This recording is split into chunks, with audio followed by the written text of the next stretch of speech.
अभी देखो जैसे अपन ने लिखा हुआ है भाई, अपने पास गिवन है कुछ हाइड्रोजन स्पेक्ट्रा जो अपन ने पढ़ा है, अपन को पता है कि भाई हाइड्रोजन एटम है, देयर विल बी डिफरेंशियल्स।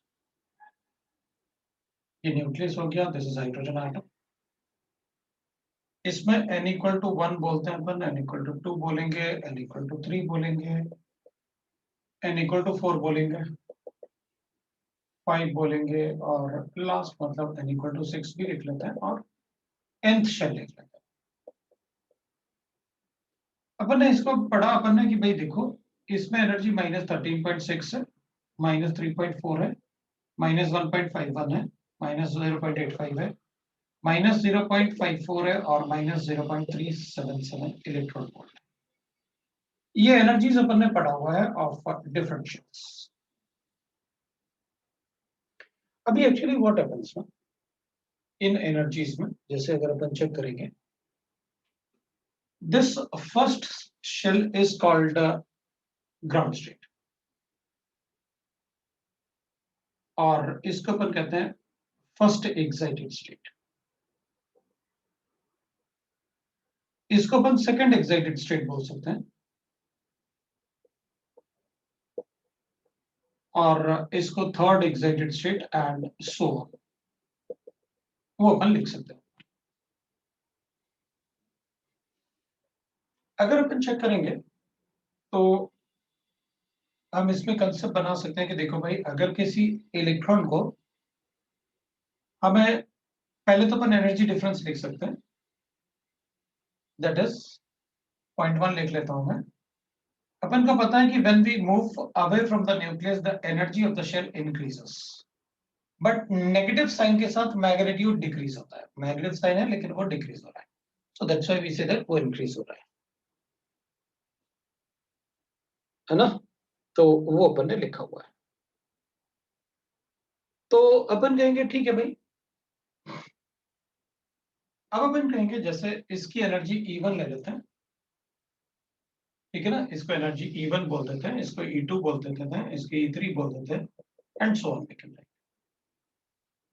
तो अपन बोल सकते हैं कि भाई E1 minus E2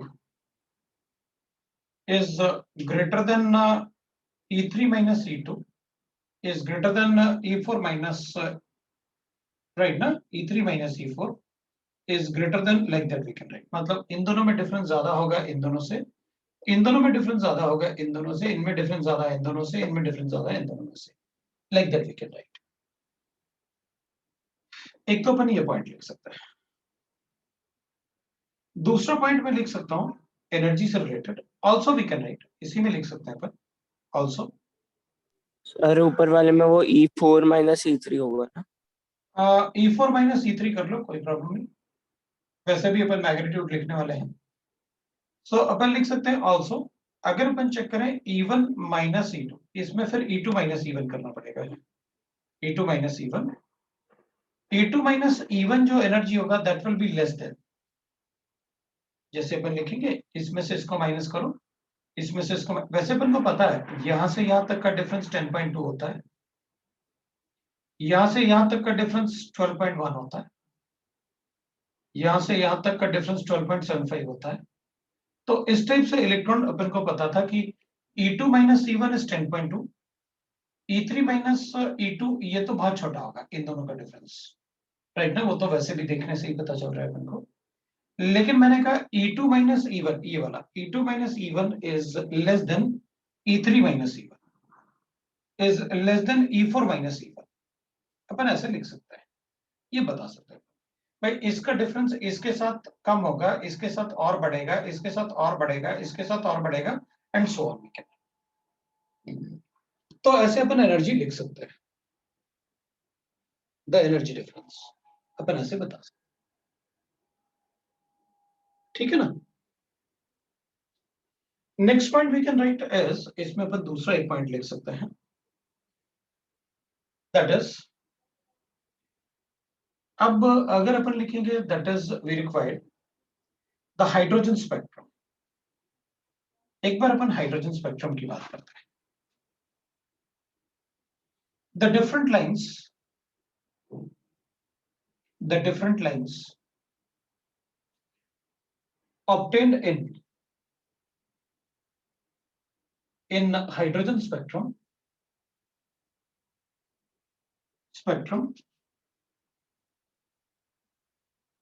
in hydrogen spectrum, we are talking about that Lyman, Balmer, like that. Balmer are etc. are further splitted into different lines. Further splitted into different lines. Into different lines. Different lines. तो अगर hydrogen atom में what we say that, अब इसमें एक experimental fact आएगा and that is, और वो अपन कहीं कहीं कैलकुलेट भी कर पाएंगे, मैं बताऊंगा अभी कैसे। पहले अपन लाइमन लाइन की बात करते हैं, इसको ए लिख लेते हैं अपन। सो लाइमन लाइन, अगर कोई भी अपने पास, और या फिर अपन ऐसे लिख लेते हैं, एक हाइड्रोजन एटम बना लेते हैं इसी टाइप से, एक हाइड्रोजन एटम बना लेता हूं मैं इसमें ही कंटिन्यूएशन में। अगर मेरे पास ऐसे हाइड्रोजन स्पेक्ट्रम गिवन है, ऐसे हाइड्रोजन स्पेक्ट्रम गिवन है, तो एक्चुअली अगर कोई भी इलेक्ट्रॉन, ऐसे n इक्वल टू 1 ले लेते हैं अपन, n इक्वल टू 2 ले लेते हैं, n equal to 3, n equal to 4, n equal to 5, n equal to 6 and so on, n equal to 7 and so on nth shell. अगर कोई भी इलेक्ट्रॉन हाइड्रोजन में किसी भी शेल से ड्रॉप करेगा, किसी को nth शेल ले लेते हैं अपन क्योंकि ज्यादा ऊपर नहीं जाते हैं अपन, अगर किसी भी शेल से ड्रॉप करेगा और वो ड्रॉप करेगा up to the first shell, तो एक हाइड्रोजन सैंपल में, क्योंकि हम तो ग्लास ट्यूब में हाइड्रोजन गैस लेते हैं, अगर 1 मोल गैस होगा तो there will be 2 moles of hydrogen atom. अगर 1 मोल अपन H2 गैस ले लें तो 1 मोल H2 मतलब 2 मोल्स ऑफ H, है ना, क्योंकि हाइड्रोजन ब्रेक करेगा तो एक हाइड्रोजन ब्रेक करेगा तो 2 मोल H बनाएगा। तो जब अपन उसको इलेक्ट्रिसिटी देंगे, मतलब when potential difference is applied, तो पहले H2 will get converted into H और H will get ionized on the hydrogen जो H होगा उसमें जरूरी नहीं कि वो इलेक्ट्रॉन कंप्लीटली आयनाइज हो, because there will be 2 moles of, 2 moles का मतलब हो गया 2 into एवोगाड्रो नंबर के बराबर एटम, मतलब गैसियस सैंपल में बहुत सारे एटम। तो अज्यूम कर लेते हैं कि कोई इलेक्ट्रॉन 6th शेल में गया, कोई 5th में है, किसी में 4th शेल में है, किसी एटम में 3rd शेल में, किसी एटम, तो कोई भी कॉम्बिनेशन हो सकता है। लेकिन अगर कोई भी इलेक्ट्रॉन कहीं से भी ड्रॉप करता है और वो फर्स्ट शेल तक आता है, अगर कोई भी इलेक्ट्रॉन अगर कहीं से भी ड्रॉप करेगा और वो फर्स्ट शेल तक आता है, तो हम उसे कहते हैं लाइमन सीरीज ऑफ लाइन, हम उसे लाइमन सीरीज बोलते हैं। अगर कोई भी इलेक्ट्रॉन किसी भी शेल से ड्रॉप करेगा और वो फर्स्ट शेल तक ड्रॉप करता है, तो हम उसे लाइमन सीरीज ऑफ लाइन कहेंगे। और अपन ऐसे बोल सकते हैं, अच्छा लाइमन सीरीज में हमेशा लोअर शेल का नंबर 1 होगा, हायर शेल का नंबर कुछ भी हो सकता है। तो उस हाइड्रोजन सैंपल में, सैंपल ऑफ गैस में, कोई भी इलेक्ट्रॉन अगर ग्राउंड स्टेट तक आता है, n इक्वल टू 1 तक आएगा, तो अपन उसे बोलते हैं Lyman series of line. Similarly अगर कोई इलेक्ट्रॉन सेकेंड शेल तक आता है, तो अपन उसे कहते हैं they are Balmer series of lines. अगर कोई इलेक्ट्रॉन किसी भी शेल से ड्रॉप करे और वो सेकेंड शेल तक आता है, तो हम उसे कहते हैं बाल्मर सीरीज ऑफ लाइंस, तो अपन उसे बाल्मर सीरीज कहते हैं। किसी भी एटम में किसी भी शेल में इलेक्ट्रॉन प्रेजेंट हो, लेकिन वो ड्रॉप करके आता है सिर्फ सेकेंड शेल तक, ग्राउंड स्टेट तक नहीं आएगा, अगर वो ग्राउंड स्टेट पे आएगा तो हम उसे लाइमन सीरीज बोलते हैं। और अगर वो मतलब से दैट अगर सेकेंड शेल तक ड्रॉप करेगा तो वो बाल्मर सीरीज होता है। अगर कोई इलेक्ट्रॉन nth शेल से 3rd शेल तक आता है, तो अपन उसे कहते हैं Paschen series of lines, those are called Paschen series, तो अपन उसे पास्चन सीरीज बोलते हैं। और अगर कोई इलेक्ट्रॉन ड्रॉप करता है अप टू लोअर शेल, उसका 4th शेल है, तो हम उसे कहते हैं फंड सीरीज ऑफ लाइन, और अगर कोई इलेक्ट्रॉन nth शेल से ड्रॉप करता है to the fifth shell, then we called it as a Humphrey series of line. ये हम्फरी सीरीज ऑफ लाइन है। तो इसका मतलब है डिफरेंट सीरीज ऑफ लाइंस में लोअर शेल का नंबर फिक्स होता है। अगर आप सीरीज बोल दोगे तो मैं लोअर शेल का नंबर फिक्स कर लूंगा। अगर आपने कहा कि पैशन सीरीज में कोई इलेक्ट्रॉन ड्रॉप कर रहा है तो इसका मतलब है वो थर्ड शेल तक ही ड्रॉप कर सकता है। सो अगर कोई इलेक्ट्रॉन ड्रॉप करेगा एक डेफिनेट सीरीज में तो हम बता सकते हैं कि वो कहां तक ड्रॉप करेगा। इसका मतलब ये हो गया कि अगर मुझे लाइमन सीरीज के बारे में बताना है ना, लाइमन सीरीज के बारे में अगर मुझे कुछ एक्सप्लेन करना है तो इसमें मैं कहूंगा the wavelength of the photon, we know that by how it is calculated, 1 by lambda is equal to RH into Z square into 1 upon N L square। L को अपन लोअर शेल को 1 ले लेते हैं और हायर शेल को 2 ले लेते हैं, where N1 is number for the lower shell and N2 is the number for the higher shell। और इसके यूनिट पे डिपेंड करेगा कि अपन को क्या यूनिट देना है, क्योंकि ये तो इसका वैल्यू क्या लिया है उस पे इसका यूनिट डिपेंड करेगा, बाकी सब तो कांस्टेंट्स है।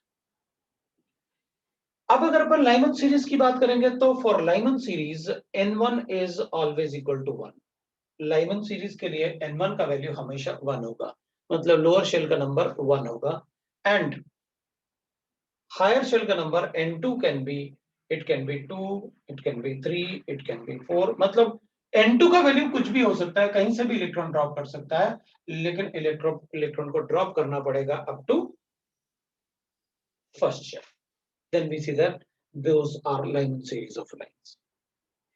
ये अलग अलग एटम्स हैं, जैसे अपन ने ये बना रखे हैं ना, ये अलग अलग एटम्स हैं क्योंकि there is millions of atoms. किसी एटम में इलेक्ट्रॉन सेकंड शेल तक ही गया, किसी में थर्ड शेल तक गया, किसी में फोर्थ शेल तक, फिफ्थ शेल, तो nth शेल तक जा सकते हैं। तो वी आर एबल टू, अगर हमको पता है कि लाइमन सीरीज लिखा हुआ है तो हमको पता है फिर N1 का वैल्यू फिक्स होगा, N2 कुछ भी हो सकता है, वो हमें गिवन होना चाहिए क्वेश्चन में। RH बताने की जरूरत नहीं, Z आपको पता है। अगर N2 गिवन होगा तो मैं वेवलेंथ कैलकुलेट करके बता दूंगा कि व्हाट इज द वेवलेंथ। अब अपन क्या बोलते हैं इसमें, दैट इज अगर कोई इलेक्ट्रॉन में N1 का वैल्यू 1 है और N2 का वैल्यू 2 है तो उसको अपन कहते हैं first line of Lyman series, मतलब minimum difference. So first line of Lyman series में, लाइन ऑफ लाइमन सीरीज है ना, ऑफ लाइमन सीरीज अगर मुझे बताना है तो Lyman series, first line of Lyman series is, अपन कहेंगे N1 का वैल्यू 1 होगा और N2 का वैल्यू 2 होगा, that is called first line of Lyman series. तो इसका वैल्यू 1 है, इसका वैल्यू 2 है, तो we are able to write that कि what will be the wavelength for the first line of the Lyman series. यहाँ पर कितना वेवलेंथ आएगा, क्योंकि फर्स्ट लाइन में N1 का वैल्यू 1 और 2 इसके बीच में, और डिफरेंस कितना, अगर ये हाइड्रोजन एटम है तो अपन को पता है जो वेवलेंथ आएगा वो 10.2 इलेक्ट्रॉन वोल्ट के हिसाब से आएगा। वेवलेंथ अपन ने कैलकुलेट कर रखा है, that is how to calculate ना, delta E is equal to 12400 divided by lambda in Armstrong। अगर आप फर्स्ट लाइन की बात करोगे तो हाइड्रोजन एटम के लिए first line for hydrogen atom E is nothing but 10.2 होगा, तो we are able to write wavelength कितना आएगा फर्स्ट लाइन में, we are able to tell directly, क्योंकि हमें हाइड्रोजन में एनर्जी के, वैसे तो एनर्जी डिफरेंस हमें सभी में पता है। Second line of Lyman series अगर मुझे बताना है तो second line of Lyman series, we know that second line का मतलब हो गया कि आप N1 इज इक्वल टू 1 ही लेना पड़ेगा अपन को लाइमन के लिए, लेकिन N2 इज इक्वल टू 3 आएगा। Second line of Lyman series. तो ये first line of Lyman series था, और अगर अपन लिखेंगे दैट इज सेकंड के बाद थर्ड लाइन लिखना है तो अपन कहेंगे ये 1 होगा और ये 4 हो जाएगा, थर्ड लाइन ऑफ लाइमन। और last line of Lyman series की बात करना है अपन को, तो last line of Lyman series will be, Lyman series will be N1 तो 1 ही होगा क्योंकि ये है, और लास्ट लाइन का मतलब है आप लास्ट शेल बता दो, वो तो nth है ना, तो N2 will be equal to infinity लेके अपन सॉल्व करेंगे, तो 1 upon infinity will be equal to 1। तो हम किसी भी लाइन का वेवलेंथ कैलकुलेट करके बता सकते हैं, इधर भी बता सकते हैं, इधर भी बता सकते हैं, इधर भी बता सकते हैं। What will be the wavelength? मैं आपसे क्वेश्चन भी पूछ लूंगा, what is the first line, second line, third line, like that we can write. अगर इसमें वेवलेंथ कैलकुलेट करना है तो अपन ऐसे करेंगे, 1 upon wavelength RH into z square, तो 1 हो जाएगा, और यहां पर अपने पास आएगा 1 upon 1 square minus 1 upon 2 square. यहां पर क्या लिखेंगे अपन, 1 upon wavelength will be equal to RH into आएगा ये अपने लिए 4 minus 3, 3/4, so lambda is equal to, lambda will be equal to, that is 4/3 RH. We can write like this. That is the lambda for that first line of Lyman series. अब मैं इसको थोड़ा थोड़ा मतलब हटा लेता हूं, आपको पता तो है ही, बता सकते हैं, काफी कुछ डिस्कस किया है सर, इसमें हमने। बोलो। सर जैसे ड्रॉप करने के लिए पर्टिकुलर सीरीज होती है, वैसे अगर वो से आगे जा रहा है तो भी ऐसा कुछ होता है क्या? एक ही बात है, आगे जा रहा है तो अगर फर्स्ट लाइन से बाहर जा रहा है इलेक्ट्रॉन किसी भी शेल में, तो लाइमन सीरीज में आएगा, क्योंकि इनके बीच में एनर्जी डिफरेंस तो फिक्स होता है। अब इलेक्ट्रॉन ड्रॉप करे या ऊपर जाए, एक ही बात है हमारे लिए, तो लैम्डा वही रहेगा। Okay sir. बस अपन ये कहेंगे कि इलेक्ट्रॉन को यहां से यहां ले जाना तो 10.2 देना पड़ेगा, और यहां से यहां अगर आएगा तो 10.2 इलेक्ट्रॉन वोल्ट लिबरेट होगा, उस फॉर्म में अपन बोल सकते। सर एक डाउट। बोलो। सर आपने जब भी स्पेक्ट्रम पढ़ाया था तभी आपने बोला था ना कि मतलब लाइट को स्कैटर करके अलग अलग उसमें कोई अल्ट्रावायलेट होता है, कोई इंफ्रारेड होता है, तो बिल्कुल। उस हिसाब से सीरीज होता है। तो सर जैसे लाइमन सीरीज में कोई भी शेल से वो फर्स्ट शेल में ड्रॉप हो रहा है तो उसका वेवलेंथ भी अलग अलग होगा ना, तो वो एक पर्टिकुलर रेंज में कैसे आ सकता है फिर, तो है ना अलग अलग विजुअल रेंज में? अपन को तो पता है फिर ना, सर वो वेवलेंथ जो होता है वो 400 टू 760 विजिबल लाइट होता है, बाकी सब इनविजिबल होता है। तो इधर लाइमन सीरीज में कोई भी अपन कैलकुलेशन करेंगे ना हाइड्रोजन एटम में, तो सबके सब 400 से छोटे वेवलेंथ आएंगे। ओके और सर, तो फिर सर एक पर्टिकुलर रेंज रहेगा उसका? हाँ, रेंज रहेगा ना। Okay sir, okay sir. We know that ये तो विजिबल रीजन में था, अब लिखेंगे अपन, थोड़ा सा मैं मतलब वेट कर रहा था क्योंकि अपन ये पॉइंट्स पढ़ रहे हैं ना, अपन एक इस पॉइंट सेकंड पॉइंट का डिस्कशन चल रहा था अपना, तो सेकंड पॉइंट के डिस्कशन को खत्म करते हैं फिर अपन, क्योंकि ये सारा पार्ट डिस्कस करना चाहिए अपन को, है ना। तो अपन देखते हैं, मैं बताऊंगा धीरे धीरे उसको, एक बार ये सीरीज बता दूंगा। और Balmer series will write that, अगर अपन बाल्मर सीरीज की बात करेंगे तो बाल्मर सीरीज में will say that, Balmer series में भी ना दैट, इसमें भी वेवलेंथ तो ऐसे ही कैलकुलेट करेंगे, बट बाल्मर सीरीज के लिए n1 will be equal to 2 and n2 will be equal to 3, 4, 5 कुछ भी हो सकता है फॉर ट्रांजिशन। अपन को पता है इसमें ना, जैसे अपन इसको जो लास्ट लाइन होता है ना, इसी को कहते हैं अपन series limit, last line is called series limit. अब उसके अलावा थोड़ी कहीं जा सकता भाई, लास्ट लाइन में मतलब इन्फिनिटी ले लिया आपने, अब उसके अलावा और कहां से इलेक्ट्रॉन ड्रॉप कर सकते हैं, तो उसको कहते हैं कि भाई देखो, अब इससे ज्यादा सीरीज बना ही नहीं सकते अपन लास्ट शेल से, अगर इन्फिनिटी ले रहे हो आप तो इज कॉल्ड सीरीज लिमिट, तो अपन उसे सीरीज लिमिट बोलते हैं। तो जब भी अपन से सीरीज लिमिट की बात होगी, n2 हमेशा इन्फिनिटी होगा। अब यहां पर अपन लिखेंगे, जैसे अपन कहेंगे भाई देखो, यहां पर जैसे ये अपन ने वहां पर लिखा first line of Balmer series, line of Balmer series, इससे n1 equal to 2 and n2 equal to 3, मतलब first line of Balmer series अगर अपने को लिखना है तो lambda will be equal to 1, that is RH 1 by lambda, मतलब मैं वो डायरेक्टली लिख सकता हूं ऐसे कि that will be lambda will be equal to 9 by RH। पहले अपन एक बार देख लेते हैं, क्योंकि उसका भी RH लिखा हुआ है, इसका भी RH देख लेते हैं। इसका जो फर्स्ट लाइन के लिए अपने पास वेवलेंथ आया था वो ये आया था, this is the wavelength for the first line. इसमें फर्स्ट लाइन का वेवलेंथ पर एक बार कैलकुलेट करते हैं, तो 1 by lambda will be equal to RH into z square into 1 by n1 square minus 1 upon n2 square। तो अपन इसको लिख सकते हैं, that is RH into z तो 1 हो जाएगा, और ये 1/2 स्क्वायर माइनस 1/9 3 स्क्वायर हो जाएगा. So therefore 1 by lambda will be equal to, that is RH into, that is 9 minus 4 divided by 9 into 4. Therefore lambda will be equal to, ये अपने पास आएगा कितना, that will be 5 ना. So we'll write that 5 divided by, अब उसको लिखने की जरूरत नहीं, अपन सीधा lambda लिख लेते हैं. So 936 divided by 5 RH. This will be the series limit.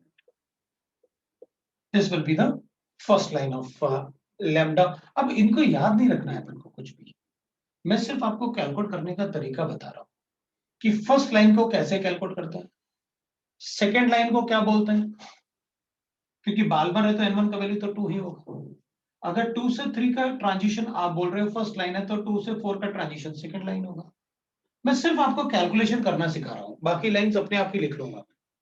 मतलब मुझे बताने की जरूरत नहीं होगी आपको कि बाकी लाइंस अपन कैसे बताएं. तो इसमें सेकेंड लाइन के लिए अगर मुझे लिखना है तो सेकेंड लाइन ऑफ बाल्मर, तो मुझे कैलकुलेट करने की जरूरत नहीं है. ऐसा मुझे पता है कि भाई n2 इक्वल टू आप 2 लेने वाले हो और n1 इक्वल टू 2 लेने वाले हो और n2 आप 4 लेने वाले हो सेकेंड लाइन के लिए, क्योंकि 2 to 3 इज फर्स्ट लाइन, तो 2 to 4 is second line, 2 to 5 is third line, like that you will write that. And the series limit n2 will B infinity. So for series limit we can write that limit, या फिर अपन उसे last line भी बोलते हैं. और last line तो अपन कहेंगे n1 will be equal to 2, क्योंकि बाल्मर सीरीज है, और n2 will be equal to infinity. तो जो भी पूछोगे मैं बता दूंगा उसमें. Right, that is the series limit. अब अपन कहेंगे भाई देखो, अब पैस्चन सीरीज में अगर आपको यही सब बताना है तो हमें पता चल गया वहां से कि भाई अगर पैस्चन सीरीज में बात करोगे तो पैस्चन सीरीज में I will write that n1 will be equal to 3 and n2 will be equal to 4, 5, 6, कुछ भी हो सकता है. सो फर्स्ट लाइन के लिए 3 और 4 ले लूंगा, सेकंड लाइन के लिए 3 और 5 ले लूंगा, थर्ड लाइन के लिए 3 और 6 ले लूंगा. वो मुझे पता है, आप बाकी सब बोल दो तो कैलकुलेट करके भी बता देते हैं. Similarly I will write that Brackett series के लिए.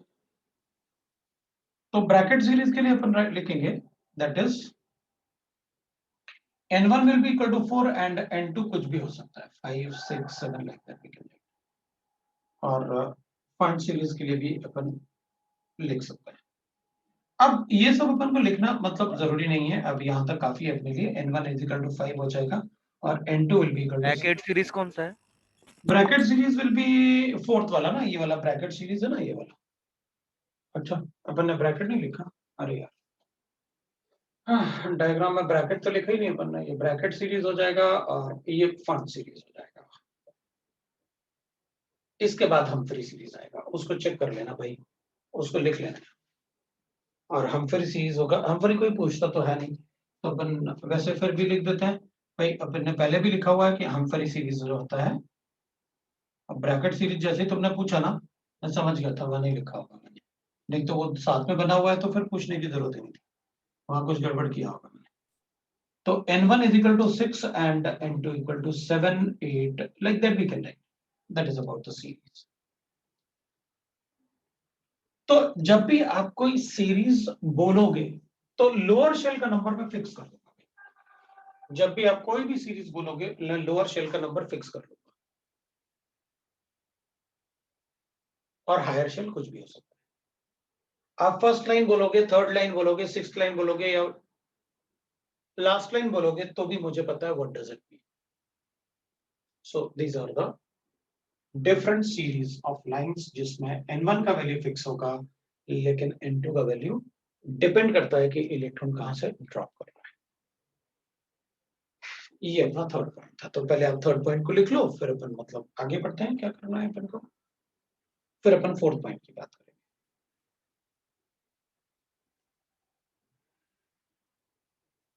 ये वाला पार्ट हटा सकता हूं. तो सीरीज लिमिट वगैरह वो सब अगर अपन से पूछेंगे तो अपन बता देंगे भाई क्या है.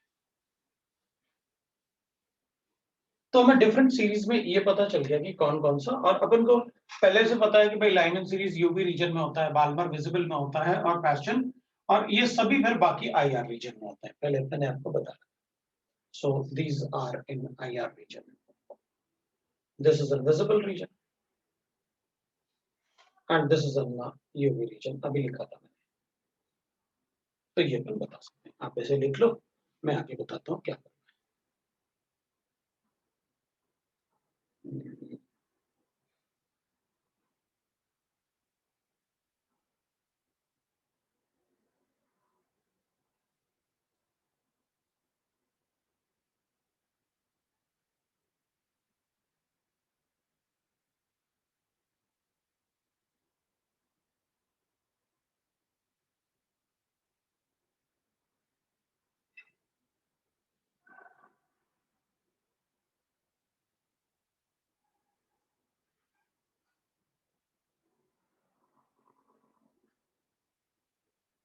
हो गया?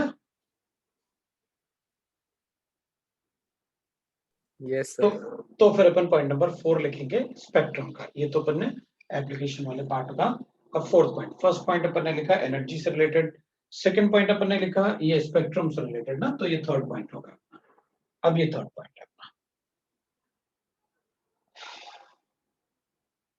सर फोर्थ ही है शायद। देख ले यार, फोर्थ शायद मैंने कोई काउंट करने में गड़बड़ किया। फर्स्ट पॉइंट अपना एनर्जी से रिलेटेड है, एनर्जी डिफरेंस। सेकंड पॉइंट अपना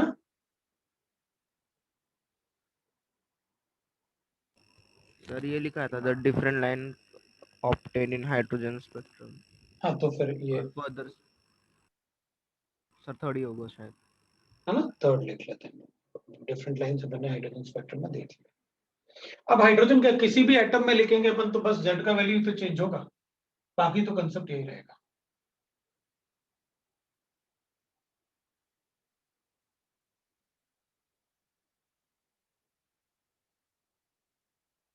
ठीक है,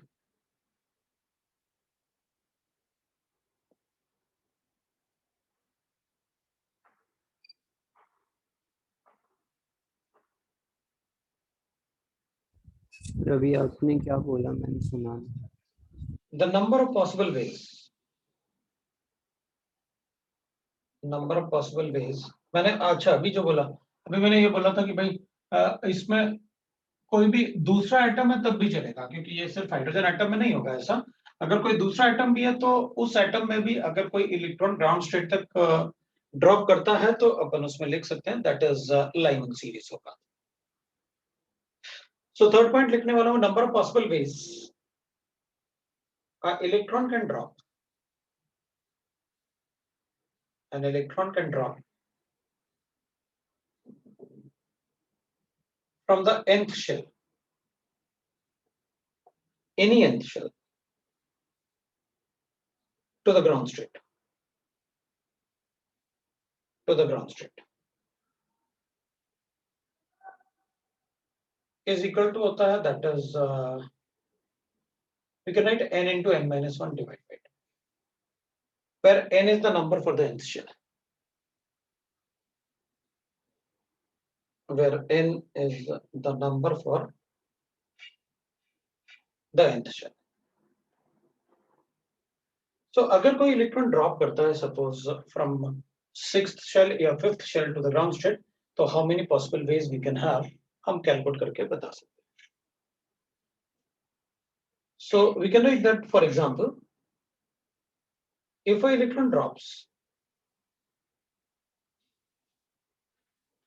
from sixth shell to ground state, the number of possible ways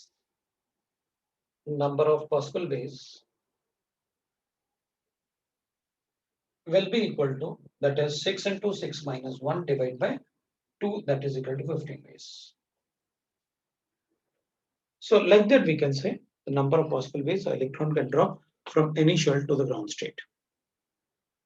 sir number of possible veg मतलब ये लिखा हुआ ना, नंबर ऑफ पॉसिबल वेज मतलब कोई भी इलेक्ट्रॉन, वो मैं बताऊंगा उसको। नंबर ऑफ पॉसिबल वेज में लिख लेते हैं अपन, लेकिन मैं थोड़ा सा ये पॉइंट एक साथ लिख देता हूं और एक एक एग्जांपल ले लेते हैं अपन कैलकुलेशन के, फिर मैं आपको बताता हूँ। मेरा मतलब अपना आज का तो काम ही यही है अपना कि इस स्पेक्ट्रम को अच्छे से पढ़ लेना। आज तो मेरा काम ही यही था कि इस स्पेक्ट्रम को ही समझाना है मुझे। एक और पॉइंट लिखूंगा, the number of possible veg.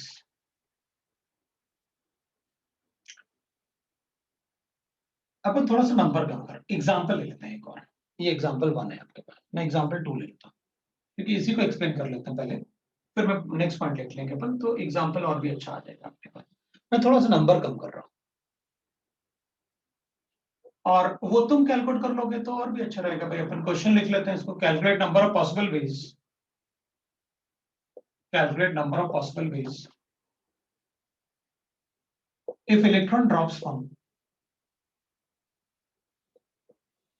from fifth shell to ground state.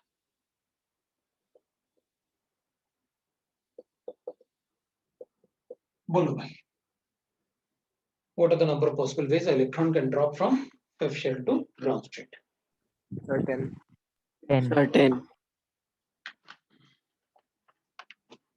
भाई सबका आंसर 10 आ रहा है, मैं आंसर इधर लिख देता हूँ 10। Answer is n into n minus 1 किया आपने और डिवाइड बाय 2 करके 10 आ रहा है मेरा आंसर। तो वो सबको पता है कैसे कैलकुलेट किया, अगर किसी को नहीं होगा तो बोलेगा। अब मैं क्या करता हूँ कि एक एटम बना लेते हैं, अपन आंसर एक्सप्लेन करते हैं। तो अपन कहेंगे देख भाई, अगर फिफ्थ शेल से अपन को लिखना है, ये 1 है, ये 2 है, ये 3 है, 4 है, 5 है, फिफ्थ शेल है, तो there are many hydrogen atom in the sample of gas. भाई ग्लास ट्यूब के अंदर बहुत सारे हाइड्रोजन एटम्स हैं। अगर उसमें बहुत सारे हाइड्रोजन एटम है तो अलग अलग टाइप से अलग अलग हाइड्रोजन एटम में इलेक्ट्रॉन ड्रॉप करेगा। तो अपन कहेंगे देखो भाई, एक तो इलेक्ट्रॉन ऐसे ड्रॉप कर सकता है कि पहले वो यहां से यहां आ जाए, यहां से यहां आ जाए, यहां से यहां आ जाए और यहां से यहां आ जाए। तो अपन कहेंगे ये 4 पॉसिबल वेज होंगे। लेकिन ये एक एटम में होगा ऐसा, यहां से यहां, यहां से यहां, यहां से यहां, क्योंकि इनको मैं डिफरेंट, ये एक पॉसिबल वेज है। अब मैं कोई किसी दूसरे एटम में ढूंढता हूं, दूसरे एटम में एक बार ये यहां से यहां आ गया और फिर एक बार यहां से यहां आ गया, तो एक पॉसिबल वे ये भी होगी। थर्ड एटम में मैंने देखा ये यहां से यहां आ जाता है, फिर यहां से यहां आ जाता है। फोर्थ एटम में मैंने देखा ये यहां से यहां आया और उसके बाद वो यहां से सीधा डायरेक्टली, नहीं ये तो आप बना चुके हैं, फिर यहां से यहां आया और फिर यहां से ये कर लेता हूं, यहां से वो यहां आ गया और फिर यहां आ गया। हाँ, ये पॉसिबल वेज हो सकता है। ये तो आपने नहीं बनाया था कि भाई, आपने बनाया था 5 to 4 और 4 से सीधा सेकंड वाला कोई नहीं बनाया आपने। एक तो मैं सीधे डायरेक्ट लिख सकता हूं ऐसे, और कोई पॉसिबल वेज अपन ढूंढ लेंगे भाई, अगर कोई पॉसिबल वेज है तो अपन देख, तो अपन कहेंगे देखो ये सब जो आपने बना रखे हैं ना, तो अपन कहेंगे देखो इसमें इसको और इसको मैं डिफरेंशिएट नहीं कर सकता, क्योंकि इस वाले शेल में एनर्जी डिफरेंस भी सेम है, तो वेवलेंथ भी सेम आएगा, फ्रीक्वेंसी भी सेम होगा, तो फिर इन दोनों में डिफरेंशिएट कैसे करोगे? तो उन दोनों में से किसी एक को ही काउंट करना। फिर मैं कहूंगा इधर और कौन सा डिफरेंस सेम है, तो अपन कहेंगे ये वाले भी एक ही किसी को काउंट करना। क्यों? क्योंकि इन दोनों में भी एनर्जी डिफरेंस, अगर हाइड्रोजन एटम है तो 10.2 होगा, इसका भी एनर्जी डिफरेंस 10.2 होगा, तो डिफरेंशिएट कैसे करोगे? क्योंकि वेवलेंथ भी सेम, फ्रीक्वेंसी भी सेम और एनर्जी डिफरेंस भी सेम। अब अपन कैलकुलेट कर लेते हैं, ये 1 हो गया, 2 हो गया, 3 हो गया, 4 हो गया, ये वाला भी सेम था, ये तीनों से, फिर तो फिर अपन 5 इसको लिखेंगे, 6 हो गया, 7 हो गया, 8 ये वाला हो गया पूरा इधर से इधर तक, 8 हो गया, 9 हो गया और एक 10 बच गया अपना। तो इसका मतलब है एक और पॉसिबल, फिफ्थ से सेकंड तक और फिर सेकंड से फर्स्ट। हाँ, तो अपन को पता चल जाएगा ऐसे। तो ये हो गया भाई अपने पास 10 बेस। अब ये अलग अलग एटम थे, मैंने ये वाला अलग एटम है, ये अलग एटम है, कम से कम मैंने 1 2 3 4 5 6 एटम में टोटल लाइंस कैलकुलेट कर पाया, क्योंकि ये अलग हो गया एटम में, ये दूसरा एटम था, ये थर्ड एटम था, ये फोर्थ था, ये फिफ्थ था और ये सिक्स था। मतलब अलग अलग टाइप का एटम हो सकता है 1 मोल में से मतलब 25% ऐसे हों जिनमें इस टाइप का ड्रॉप हो रहा होगा, तो बहुत सारे, तो अपन ने लिखा maximum number of possible veg. Exam में अपन ऐसे नहीं ढूंढने वाले, एग्जाम में ऐसे ढूंढेंगे तो अपन को बहुत टाइम लगेगा। तो अपन क्या करेंगे एग्जाम में कि देख भाई 5 से 1 तक जाएगा, 4 से 1 तक जाएगा, 3 से 1 तक जाएगा, 2 से 1 तक जाएगा, एक तो ये हो गया। 5 से 2 तक जाएगा, 4 से 2 तक जाएगा और 3 से 2 तक जाएगा। अब 2 से 2 थोड़ी जा सकता है, या जैसे 1 से 1 नहीं जा सकता। फिर अपन लेंगे 5 से 3 तक जाएगा, 5 से, फिर अपन लिखेंगे 4 से 3 तक जाएगा, फिर अपन लिखेंगे 4 से, दैट इज 5 से 4 तक जाएगा। तो अब अपन चेक करेंगे तो इसमें ना कि ये 4 से अपन लिखेंगे तो ये 4 से 3 था ये, और 3 से 2, 4 से 3, और अब 3 से 3 थोड़ी लिख देंगे अपन, 5 से 4 5 तो वो थोड़ी लिख देंगे अपन। तो ये टोटल अगर 4 अपन से काउंट 2 था करें, ना वो। बोलो। सर वो पहले सर करेक्ट लिखा था, 4 से 2 हाँ होगा। सर 4 से 2 था। अच्छा अच्छा, चलो, वी गॉट दैट ना। तो ये 10 पॉसिबल वेज होते हैं। ऐसे लिखना थोड़ा ज्यादा इजी है अपने लिए, रादर देन कि अपन ऐसे लिखें। इसमें कोई मिस होने के चांसेस भी, वैसे अपन को पता था 10 पॉसिबल वेज है, सर लेकिन बोलो।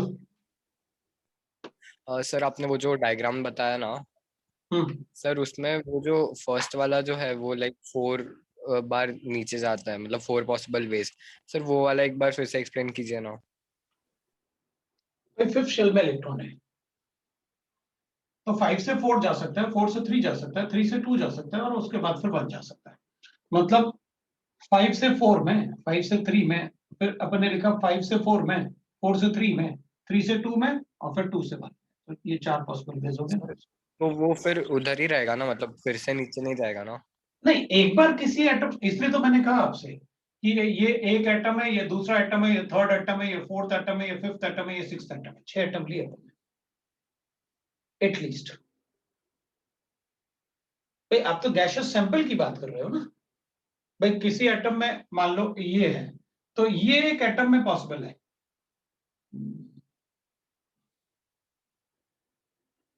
अब 5 से 3 आ गया तो 3 to 2 आप हो गया, और 2 to 1 भी हो गया, तो आप नहीं बता 3 सकते। से 1।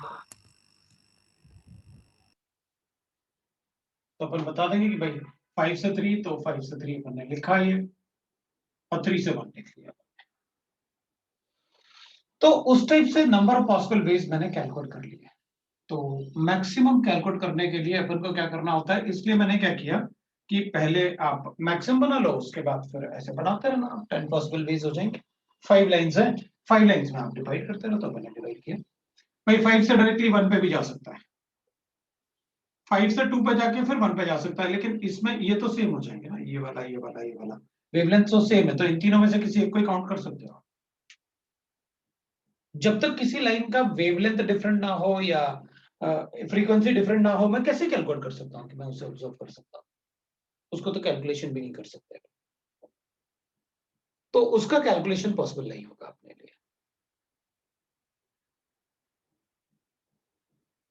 यस, ऐसा लिखने से ये फायदा होगा अपन को कि अपन बता सकते हैं कि देखो उन 10 पॉसिबल वेज में से लाइमन लाइन कितने होंगे, बाल्मर कितने होंगे, पैशन कितने होंगे, और ब्रैकेट कितने होंगे। भाई कोई भी इलेक्ट्रॉन अगर किसी भी शेल से ड्रॉप करता है फर्स्ट शेल तक, कहीं से भी ड्रॉप करे और फर्स्ट शेल तक ड्रॉप करेगा, तो 5 से 1 मतलब यहां से जो डायरेक्टली यहां तक ड्रॉप कर रहा था, that is Lyman series, Lyman line. तो वी नो दैट कि लाइमन सीरीज कौन सा होगा, बाल्मर सीरीज कौन सा होगा, पैस्टन सीरीज कौन सा होगा, we are able to tell. Yes, sir अगर फॉर्मूला से मतलब डायरेक्टली निकाले तो मतलब पता नहीं चलेगा ना? नहीं उसमें कैसे पता चलेगा कि कितने लेमन सीरीज हैं और कितने कौन से हैं? उससे नहीं पता चलेगा, बना के देखना पड़ेगा अपन को। उसको ये पता रहे अगर अपन को कि भाई कहां से ड्रॉप कर रहा है, तो मैं बोल सकता हूँ कि भाई सिर्फ यही कैलकुलेट कर लूंगा ना, 5 to 1, 4 to 1, 3 to 1, 2 to 1, 4 हो गए। फॉर्मूला से कैसे पता चले? फॉर्मूला से तो टोटल लाइंस आते हैं। और क्वेश्चन में कोई भी एनएच शेल से ग्राउंड स्टेट में ही पूछेंगे क्या, या कोई नहीं, भी शेल अभी से? देख, हाँ अभी तो ग्राउंड स्टेट का ही बताया मैंने तो, ओके सर। ठीक है ना। सर अभी मतलब मैंने अगर हमें ये बताना है कि लाइमन में कितने हैं, बाल्बर में कितने हैं सर, तो हमें ये सब पूरा करना पड़ेगा। ये लिखना पड़ेगा, ये ड्रॉ नहीं करना है। हाँ सर सर। पर अगर वो मतलब n-1 will be the number ना कि वो लाइनमैन में जा रहा है। हाँ लाइमन तो बता सकते हैं मैं डायरेक्टली, लेकिन n-1 इसलिए कि अपन फिर को वो पता है ना। एक एक का डिफरेंस से आ जाएगा। बिल्कुल।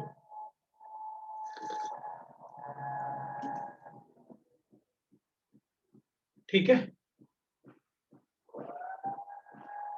अब मान लो कि ये हाइड्रोजन एटम है, मान लेते हैं कि भाई हाइड्रोजन एटम है, कोई भी एटम हो सकता है, कोई प्रॉब्लम नहीं है, नहीं नहीं हाइड्रोजन एटम ही मानेंगे। मैं तो इसलिए बोल रहा था कि अपन को हाइड्रोजन के सारे एनर्जीज वगैरह याद होते हैं, इसलिए मुझे इसमें ये लाइंस मेरे पास पॉसिबल लाइंस है, आपको मुझे ऐसे बताना है। For the above lines calculate, for the above lines calculate, मैं इसमें लिखने वाला हूं, तो लार्जेस्ट वेवलेंथ इन ट्रांजिशन, इनमें से किस ट्रांजिशन में लार्जेस्ट वेवलेंथ आएगा? 5 to 4। 5 to 1। Shortest wavelength in the transition, maximum frequency,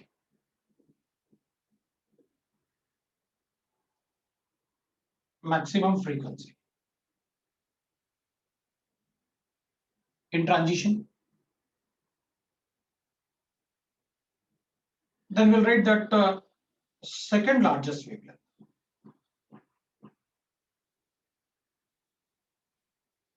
wavelength in the transition, ये बताने हैं इनमें से जो गिवन है आपको।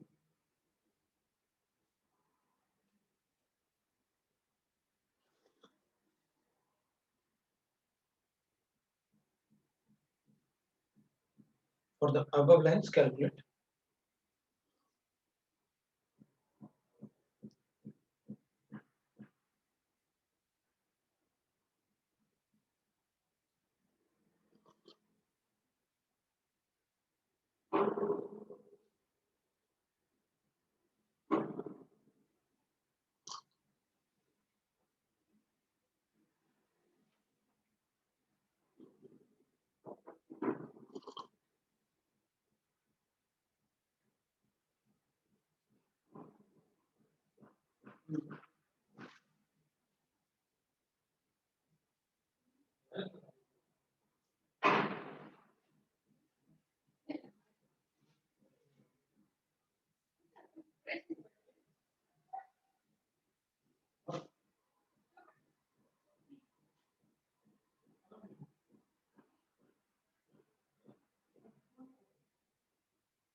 सर पहले का 2 to 1 है क्या?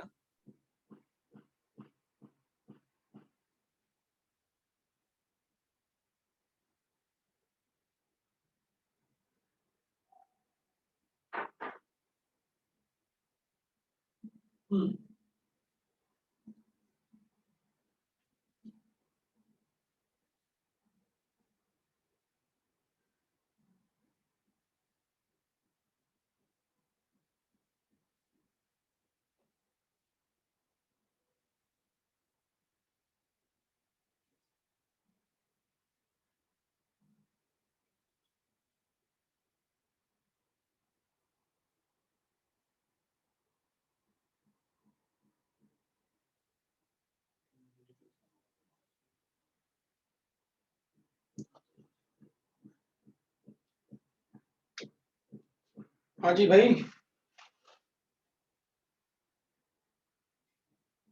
फर्स्ट वाले का आंसर क्या लिखूं?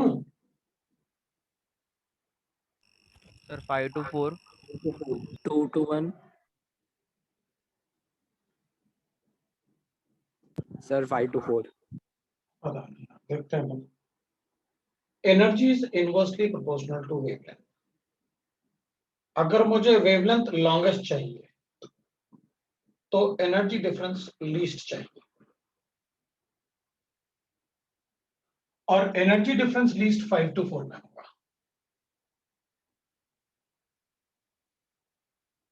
भाई अपन को एक बात पता है ना, ये -13.6 है, -3.4 है, -1.51 है, 0.85 है, 0.54 है। बताओ इनमें से कौन सा एनर्जी डिफरेंस सबसे कम होगा? ये तो 10.2 होगा, ये तो 0.3 के आसपास कुछ होगा। Yes, sir. बोलो। Yes sir. पक्का? अब वेवलेंथ में गलती नहीं Yes. होगी तो 5 to 4 लिख लें। Yes sir. Yes sir. और शॉर्टेस्ट क्या होगा? 5 to 1. 2 5 to 1। अबे सबसे ज्यादा एनर्जी डिफरेंस इन दोनों में ही तो होगी। Yes sir 5 to 1। Maximum frequency 5 to 1.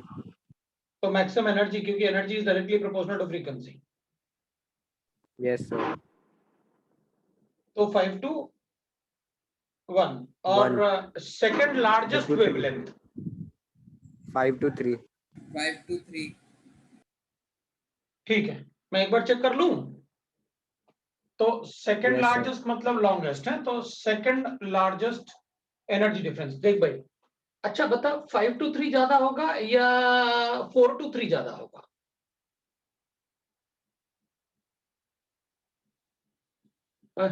बोल, 5 to 3 ज्यादा होगा या 4 to 3 ज्यादा होगा? Sir, 4 to 3. तो फिर कैसे बोला तुम लोगों ने गड़बड़? एनर्जी लिखने के बाद भी तुम लोग अगर गड़बड़ करोगे तो मजा नहीं आएगा ना फिर।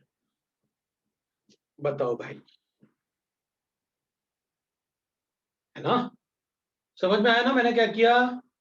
भाई देख, मैंने इसलिए एनर्जी लिख के बताया कि तुम लोग मतलब एनर्जी देख के बता दोगे। भाई इन दोनों में डिफरेंस होगा तो 1 का आ रहा, लेकिन अगर इन दोनों में डिफरेंस देखेंगे तो अपन से 1 से छोटा आ रहा।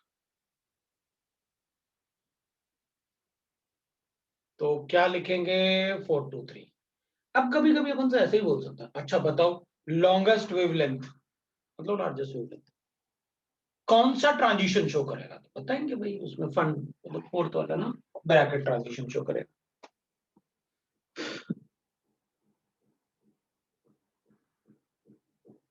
सर एक डाउट है। बोलो, उसके तो वेट कर रहा था। सर जैसे कि यहाँ पर हमने लिखा 5 to 4, सर मतलब जैसे electron fifth shell to fourth shell में जंप करेगा सर, तो ये ट्रांजिशन हुआ सर। लेकिन अगर आपने वेवलेंथ पूछा है सर, तो हमें वो 1/λ वाले फॉर्मूले से कैलकुलेट नहीं करना पड़ेगा क्या? करो ना। आप एनर्जी डिफरेंस थोड़ी, ये थोड़ी गलत कर दोगे चाहे आप कुछ भी कैलकुलेट करो। भाई आप एनर्जी डिफरेंस को वेवलेंथ इनवर्सली प्रोपोर्शनल की जगह डायरेक्टली थोड़ी कर लोगे। यस सर बट जैसे हमने लिखा 5 to 4 सर, ये वेवलेंथ नहीं है ना सर, ये तो ट्रांजिशन है। हाँ तो एक वेवलेंथ शेल से कैलकुलेट करोगे तो 1 अपॉन कैलकुलेट कर रहे हो ना, और फिर 1/n का डिफरेंस जो ले रहे हो आप 1/n नहीं तो ले रहे हो, n1² - 1/n2²। हाँ सर। ऊपर नीचे प्रोडक्ट होता है, ऊपर डिफरेंस होता है, डिफरेंस छोटा होता है, प्रोडक्ट बड़ा होता है। जब ऐसे करोगे तो वेवलेंथ डायरेक्टली प्रोपोर्शनल आ जाएगा। हाँ सर। सर लास्ट वाले में 4 to 1 होगा या फिर 4 to 3 होगा? अबे 4 to 1 तो बहुत बड़ा होगा, 4 to 3 होगा। गलत लिखा था मैंने, बोला मैंने 4 to 3 था यार, उसी तुम लोग वही तो अपन ने लिखा था कि भाई उसको ऐसे करना है। अब बताओ किसी को और कोई डाउट है तो? नहीं ना? ठीक है, अब मेरा दूसरा क्वेश्चन होगा। अब मुझे एक और देख लेना दो, इसमें कुछ और तो नहीं पूछेंगे। ठीक है, तुम लोग इसको इसमें गड़बड़ नहीं करना क्योंकि बहुत सारा पार्ट पूछेंगे इससे पहले। मैं नेक्स्ट पॉइंट एग्जाम में लिखने वाला पूछते हूँ। बहुत, हाँ, एग्जाम में इम्पोर्टेंट है। एग्जाम में इंपॉर्टेंट क्या? किसी भी एटम में अपन को ये तो आने चाहिए ना, largest wavelength, shortest wavelength, maximum frequency, minimum frequency, second largest wavelength, ये तो अपन को आना ही चाहिए ना, ठीक है ना, तो अपन इससे कोरिलेट कर लेंगे ना, लेकिन अपन को कोई डाउट ही नहीं है। सर मिनिमम फ्रीक्वेंसी 5 to 4 होगा ना? मिनिमम फ्रीक्वेंसी मतलब minimum energy, number of possible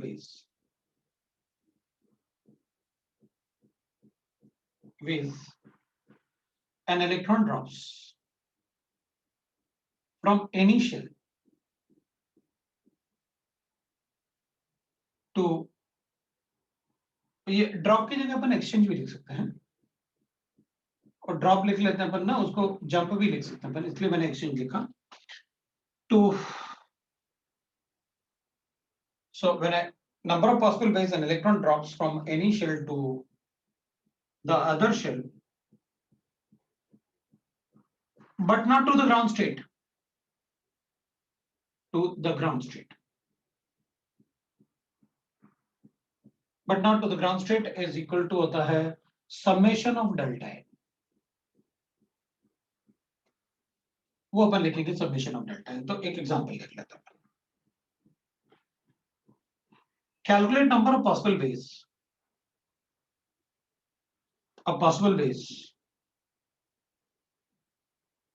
when electron drops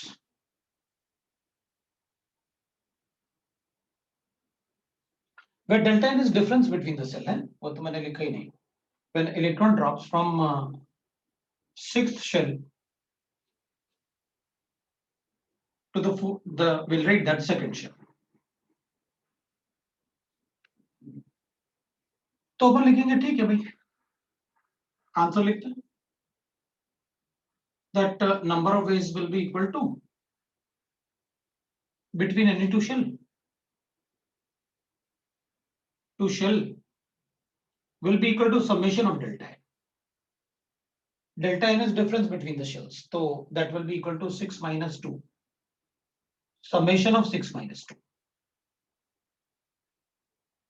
6 minus 2, और summation of 6 minus 2 होगा, that is summation of 4, और summation of 4 will be equal to 4 plus 3 plus 2 plus 1, कितना आया, 10 आ रहा है, number of possible ways will be equal to 10, ये आया भाई अपने पास number of possible ways, summation कैसे कैलकुलेट करना है वो अपन चेक कर लेंगे। तो अगर कोई इलेक्ट्रॉन ग्राउंड स्टेट तक नहीं आता है, लेकिन इन बिटवीन किसी भी सेल में अगर ड्रॉप करेगा, तो फिर अपन नंबर ऑफ पॉसिबल वेज उसमें कैलकुलेट करेंगे with the help of delta n, और डेल्टा एन क्या होता है, डिफरेंस बिटवीन द शेल्स, वो अपने आप लिख लेना, delta n is difference between the shells, where delta n is difference between the shells, where delta n is difference between the shells.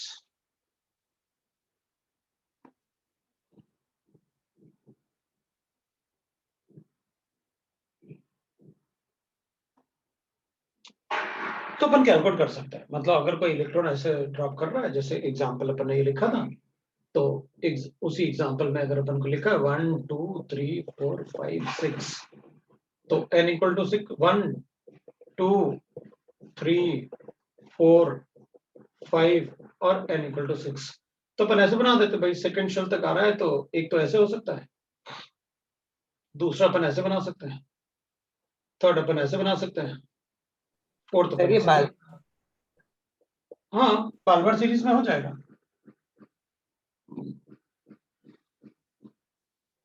फिर अपन ऐसे बना सकते हैं, फिर अपन ऐसे भी बना सकते हैं इसमें,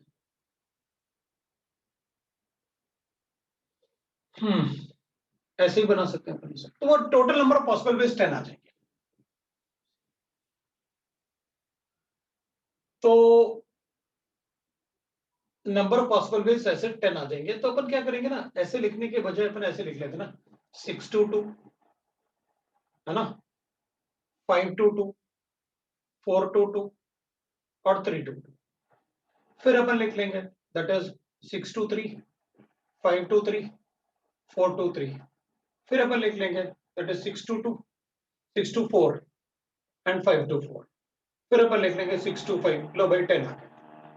पता भी चल गया कौन सा लाइन में कितने कौन से लाइन में प्रेजेंट है।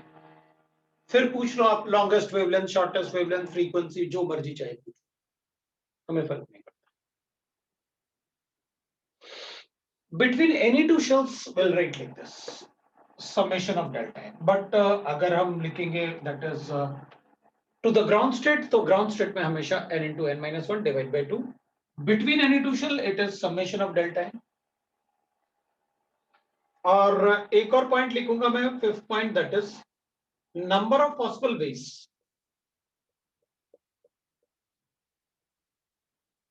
an electron can drop, maximum number of possible ways। ठीक है, चलेगा, ऐसे ही लिखते हैं, number of possible ways an electron can drop from any shell in an isolated gaseous atom, isolated gaseous atom is equal to n minus 1, that is। अब अपन कहेंगे कि भाई ये जो आपने लिखा हुआ है, ये तीन इक्वेशन आप लिख रहे हो, इसका मतलब कि भाई आप हर बार कुछ ना कुछ ऐसे थोड़ा सा चेंज कर लेते हो। भाई यहां आपने लिखा number of possible ways from the initial to the ground state n into n minus 1, number of possible ways between any two shells, तो आपने कहा डेल्टा n का समेशन। अभी फिर आ गया number of possible veg an electron can drop in isolated gaseous atom. What is isolated gaseous atom? Single atom. पता है यहां पर अपन क्या कर रहे थे? सैंपल्स की बात कर रहे थे। हम यहां पर कह रहे थे किसी एटम में ऐसे ड्रॉप करेगा, किसी एटम में ऐसे ड्रॉप करेगा, किसी एटम में ऐसे ड्रॉप करेगा। इधर भी अपन यही बोल रहे हैं, किसी एटम में ऐसे ड्रॉप करेगा, किसी में ऐसे ड्रॉप करेगा। यहां तो एक ही एटम की बात चल रही है। भैया एक ही एटम होगा तो मैक्सिमम पॉसिबल वेज पता क्या होगा? आप देख लो, जैसे अगर एक ही एटम है और फिफ्थ शेल में इलेक्ट्रॉन है और ग्राउंड स्टेट तक लेके जाना है, ग्राउंड स्टेट तक, तो बताओ मैक्सिमम कितने पॉसिबल वेज हो सकते हैं? तो अपन कहेंगे जो सबसे पहले लिखा है 4 हो जाएंगे, बस वो आपने n-1 लिखा है। आइसोलेटेड गैसियस एटम मतलब एक ही एटम की बात कर रहे हो। भाई जिस शेल में एटम है उससे ग्राउंड स्टेट तक ले जाओ, मैक्सिमम पॉसिबल वेज कितने होंगे? n-1।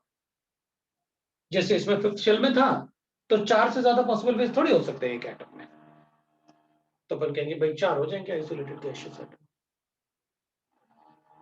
तो 4 पॉसिबल वेज हो गए। तो अपन कहेंगे अच्छा ठीक है, एक एग्जांपल लेते हैं। Calculate number of possible veg we'll write that an electron can drop from the fifth shell to ground state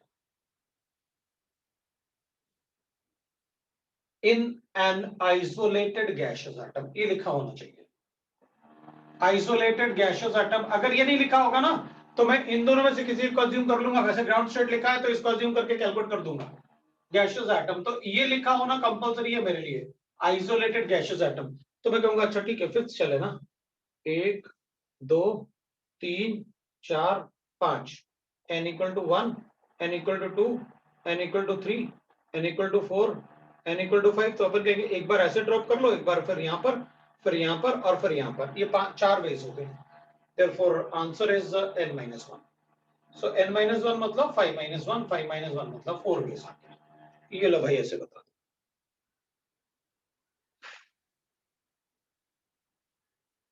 तीनों में से किसी में कोई डाउट है अपन को क्या?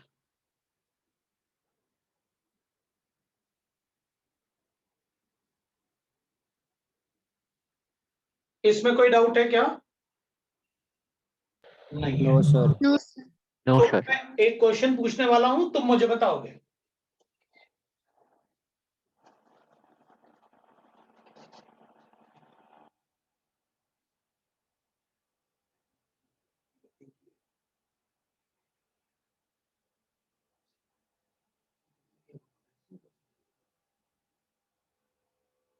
हो गया? तो मेरा एक क्वेश्चन बताओगे, मैं ये हटाने वाला हूं, आप अपने आप बना चुके हो इसको। मैं क्वेश्चन लिख रहा हूं।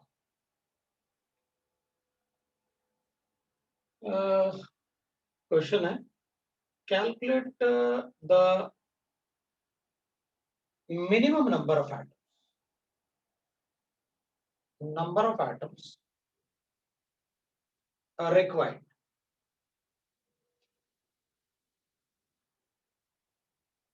to produce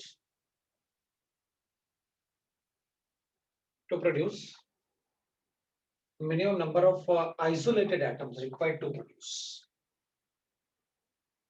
isolated gaseous atoms are required to produce 8 wavelengths when the electron is present in fifth shell of atom. बताओ भाई, when the electron is present in the fifth shell of atom.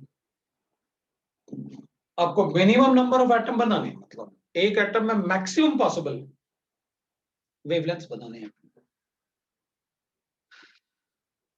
Sir 8 wavelength मतलब 8. हाँ, मतलब जैसे एक wavelength जैसे ये बने ना 1 2 3 4 5 6 7 ऐसे 8, ये 8 वेवलेंथ ही तो है अलग अलग. तो ऐसे अलग अलग वेवलेंथ बताने हैं अपन को.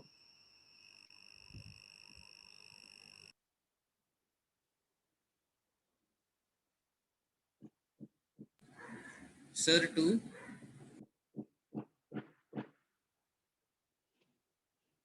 नहीं,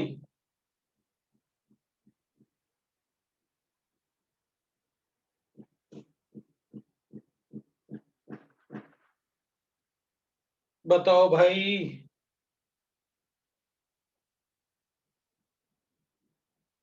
कितने एटम लेने पड़ेंगे?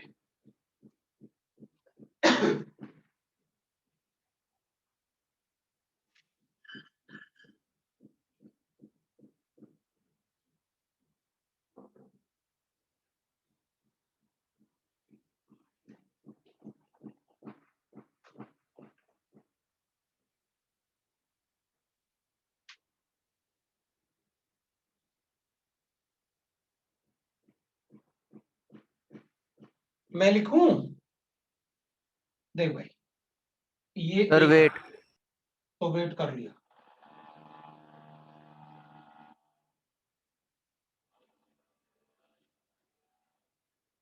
अपन को कोई आंसर तो दे रहा है. और एक बात ध्यान रखना भाई, ये नेटवर्क इश्यू वाला काम बिल्कुल नहीं होना चाहिए कि नेटवर्क इश्यू की वजह से अपन ने क्लास अटेंड नहीं किया, क्योंकि फिर क्लास अटेंड नहीं करोगे तो गड़बड़ हो जाएगी. और अगर किसी का बाय चांस मिस हो गया तो बता देना कि मेरा मिस हो गया तो पार्ट, ताकि प्रीवियस जो पहले बाद वाले बैचेस हैं अपन उसमें अटेंड कर सकते हैं. अच्छा देख, ये एक एटम था, इसमें तो हो गए 4, तो एक एटम से मुझे 4 मिल गए लाइंस. अब दूसरा एटम लेता हूं, 1 2 3 4 5, ये दूसरा एटम है, 4 इसमें मिल गए. तो क्या प्रॉब्लम थी इसमें अपन को? लो मिल तो गया, 2 एटम हो गए आंसर. तो अपन कहेंगे भैया इसमें और इसमें डिफरेंस कहाँ है? हमको डिफरेंस चाहिए. ये तो 4 वेवलेंथ है, अब इनमें से कोई नहीं बना सकते दूसरे एटम में. तो अपन क्या करेंगे? अच्छा सर दूसरे एटम में 5 to 4 और 4 से 1 ले सकते. नहीं, हाँ 5 to नहीं, काय को 5 to 3 लिखते ना, और ऐसे लिखते ना. तो अपन को मिनिमम एटम चाहिए ना. मिनिमम Yes, मतलब sir. अपन जो भी एटम लेंगे उसमें मैक्सिमम लाइन बनाने की कोशिश करेंगे, क्योंकि आपने ये वर्ड लगा रखा है. अपन जो भी एटम लेंगे उसमें मैक्सिमम लाइन बनाने की कोशिश करेंगे. अगर अपन कहेंगे नहीं नहीं मैं यहां से यहां बना लेता हूं, फिर यहां से यहां बना के और फिर यहां से यहां, हाँ तो भाई एक ही लाइन काउंट करूंगा, ये थोड़ी काउंट कर सकता हूं, वो तो बना चुके. तो मुझे वो बनाना है एक ही एटम में डिफरेंट जो उससे अलग हो. चलो 2 एटम हो गए, अपन को 6 लाइन. सर पर रिपीट तो होगा ही ना 1-2 लाइंस. कहां हो रहा है रिपीट? इन दोनों नहीं में कोई होंगे सर, रिपीटिशन है क्या? मतलब नो सर. हाँ तो फिर कैसे हुआ रिपीट? इसमें 4 मिल गए, इसमें 2 मिल गए, अभी 2 और मिल जाए अपन को, 1 2 3 4 5. तो अपन कहेंगे देख भाई ये थर्ड एटम है अपना. सर फोर्थ से सेकंड शेल में भी जाए. अब तो यार गड़बड़ी हो गया. अपन कहेंगे यार अब तो ऐसे कर लो, 5 to 4 और 4 to 1. भाई एक ही बनेगा, आप जो मर्जी चाहे कर लो. भाई इनसे अलग सर एक ही वही. बन सकता है. भाई आप चाहे ऐसे कर लो, आप कहोगे नहीं सर मैं तो ऐसे बनाऊंगा, तो मैं कहूंगा यार तुम जो मर्जी चाहे कर लो, बनेगा एक ही। 4 atoms. तो कम से कम 4 एटम होना चाहिए। अपना आंसर क्या आएगा भाई? 4. 4। इसमें बन गए 4 लाइंस, इसमें 2 लाइन, इसमें 1 लाइन और इसमें 1 लाइन।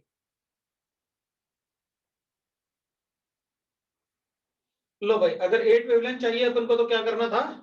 कम से कम अपन को 4 एटम चाहिए।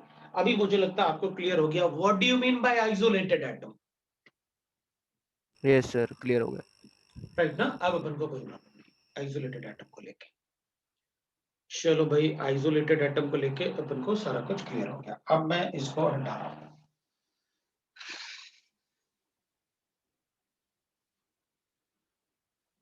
अब ना अपन ने एक बात लिखा हुआ है, जैसे अपन बात करेंगे, एक मिनट रुकना। जैसे अपन ने लिखा हुआ है ना कि ऑल लाइंस इन द, अगर कोई भी लाइन जो है, अगर मान लो वो किसी भी शेल से ड्रॉप कर रहा है ग्राउंड स्टेट तक, अगर कोई लाइन ड्रॉप कर रहा है किसी भी लाइन से ग्राउंड स्टेट तक, तो बाल्मर सीरीज होगा। मैं इसको हटा दूं पहले, इसको साफ कर लेता हूं। अब अभी खत्म नहीं हुआ है पॉइंट्स। कौन सा पॉइंट था ये अपना? 5th वाला पॉइंट। मैं 6th वाला पॉइंट लिखता हूँ, 6th वाला पॉइंट लिखता हूँ, इन सबको हटा देता हूँ। भाई किसी को अगर डाउट होगा तो पूछेगा, इस क्लास में नहीं नेक्स्ट क्लास में भी पूछ सकते हो, आपकी मर्जी, अब जब चाहे डाउट पूछो। वैसे तुम लोग डिस्कस भी करते हो उसमें, तब भी मुझे अच्छा लगता है। तुम लोग अपने डाउट भी डिस्कस करते हो ना अपने ग्रुप में, वो भी अच्छा है। चलो फिर बात करते हैं, ठीक है? अब ना पता क्या होता है, 6 पॉइंट लिखने वाला हूं मैं, पॉइंट नंबर 6। पॉइंट तो देखिए ना, तो लिखे अभी 6 पॉइंट में मैं क्या लिखने वाला हूं? All lines in the Balmer series, जितने भी लाइंस है ना बाल्मर सीरीज में, are not in the visible region, are not in visible region, but all lines in the Balmer series are not in the visible region, but all visible lines are in Balmer region. चलो देखते हैं कैसे, क्या बताया मैंने।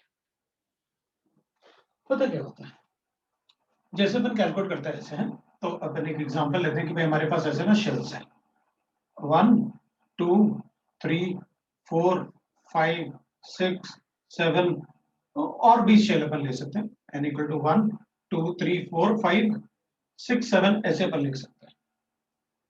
अपन को पता है इलेक्ट्रॉन कहीं से भी ड्रॉप करे, सेकंड शेल तक अगर ड्रॉप कर रहा है तो it is of the Balmer series, ठीक है ना? अगर कहीं से भी ड्रॉप कर रहा है, सेकंड शेल तक अगर ड्रॉप कर रहा है तो बाल्मर सीरीज। मैंने कैलकुलेशन किया, मुझे क्या मिला बाल्मर सीरीज में? एक तो हो सकता है अपने पास ऐसे लिख लेते अपन, 3 to 2 हो जाएगा, 4 to 2 हो जाएगा, 5 to 2 हो जाएगा, 6 to 2 हो जाएगा, 7 to 2 हो जाएगा, like that I can write. सो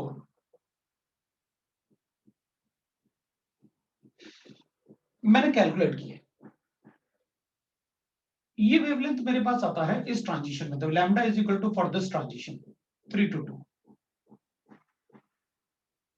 मैं यहीं पे लिख देता हूं, ऐसे चलेगा ना? 3 to 2 में जो लैम्डा होता है ना, दैट इज इक्वल टू आता है मेरे पास 686 नैनोमीटर्स। जब मैं लैम्डा को कैलकुलेट करता हूं 4 to 2, I got that 484 nanometers. जब मैं लैम्डा को कैलकुलेट करूंगा, that is 5 to 2, I got that it is 436 nanometers, and lambda of 6 to 2 is 410 nanometers, and lambda for 7 to 2 is अगर मैं कैलकुलेट करूंगा तो this is around 390 nanometers। ऐसे मैं कम करता जाऊंगा। ये सारे के सारे वेवलेंथ जो हैं वो विजिबल रीजन में है क्या? नहीं सर, लास्ट वाला। भाई अपन को एक बात पता है कि विजिबल रीजन जो होता है ना, जो विजिबल रीजन होता है वो तो 700 to 760 to 400 नैनोमीटर्स। 400। अगर 400 नैनोमीटर से कम है, मतलब लैम्डा ऑफ 8 to 2 अगर लिखोगे आप, तो that will be less than this will be in the UV region. मतलब सारे के सारे बाल्मर ट्रांजिशन विजिबल रीजन में नहीं है, लेकिन जितने भी ट्रांजिशन विजिबल रीजन में है वो बाल्मर में होते हैं। लाइमन में अगर अपन लाइमन में लिखेंगे ना 3 to 1 like that, they all are not in the visible region, that's why we won't write that. वो सारे के सारे क्या होते हैं, यूवी रीजन में होते हैं, मतलब उनके वेवलेंथ 390 से 400 से छोटे आते हैं। लाइमन में जितने भी आप ट्रांजिशन लिखोगे उन सभी के 400 से छोटे आएंगे वेवलेंथ। सर तो लाइमन सीरीज के लिए भी हम बोल सकते हैं कि all lines in the Lyman series are not in the UV region. नहीं, क्योंकि सभी के यहाँ पे वेवलेंथ अगर 400 से छोटे आएंगे तो नहीं लिख सकते अपन यूवी रीजन।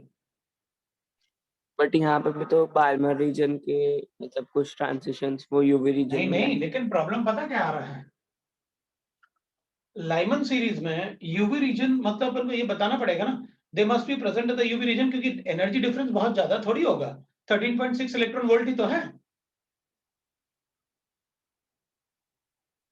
भाई। यहां पर क्या हो रहा है, 3 to 2 में सबसे कम एनर्जी डिफरेंस था तो वेवलेंथ सबसे ज्यादा आया, 62 में एनर्जी डिफरेंस बहुत कम था तो वेवलेंथ सबसे छोटा आया, और छोटा और छोटा और छोटा।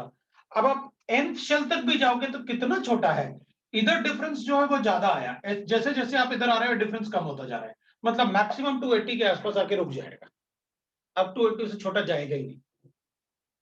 अब 280 से छोटा जाएगा तो बताऊंगा ना लाइमन सीरीज, उससे छोटा हो ही नहीं सकता, क्यों, मैक्सिमम एनर्जी तो 13.6 है।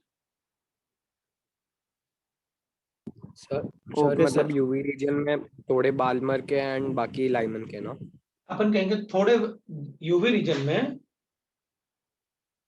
यूवी रीजन में थोड़े बाल्मर के जो हैं वो 4 ही होते हैं जो विजिबल रीजन में, बाकी सारे के सारे 4 थोड़ी, 8 to 2, 9 to 2, 10 to 2, 11 to 2, 40, 15 to 2, 20 to 2, सारे के सारे यूवी रीजन में 4 ही होते हैं मतलब। और अगर मुझे याद है कि अच्छा लाइमन सीरीज में वेवलेंथ आता है 484, बताओ कौन सा ट्रांजिशन है, वैसे ही बता दूंगा 4 to 8 आ रहा होगा।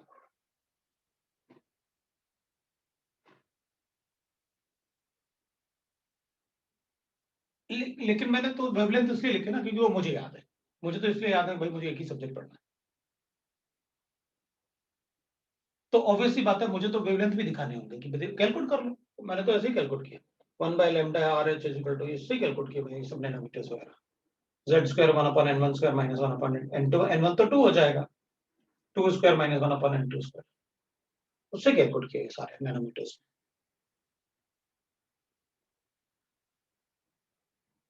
तो मुझे तो कंसेप्ट बताना था ना कि अपन से क्वेश्चन में पूछ लिया all the lines in the Balmer series are in visible region, गलत, 4 ही होते हैं मोस्टली, तो यूवी रीजन में ही होते। क्वेश्चन बना के पूछ लिया और अपन कहेंगे हाँ सर ने बताया था विजिबल रीजन, चलो टिक कर दो, बाद में गलत हो गया तो पर आपने बताया नहीं हमको कि ऐसा होता है, तो मैंने तो वैल्यूज के साथ बताया, राइट। किसी को डाउट है, किसी को डाउट नहीं, नो सर। अच्छा ठीक है, अब पॉइंट नंबर 7 पे आते हैं अपन।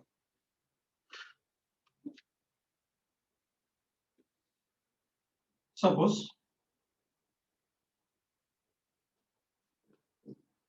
11 electron volt of energy is given to the electron present in the ground state of hydrogen atom,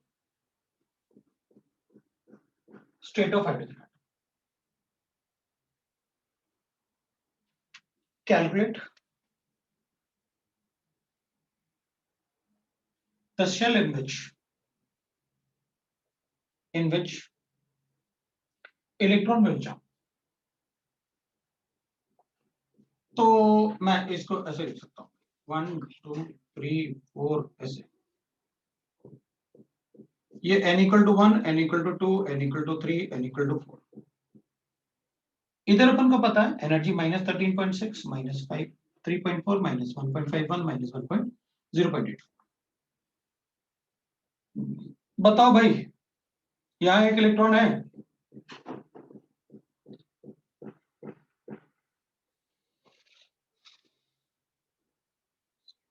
electron कहां जाएगा?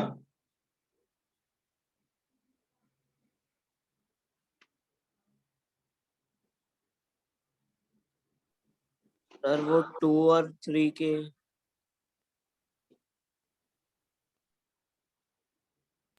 सेकंड और थर्ड शेल के बीच में। Electron will not absorb this energy,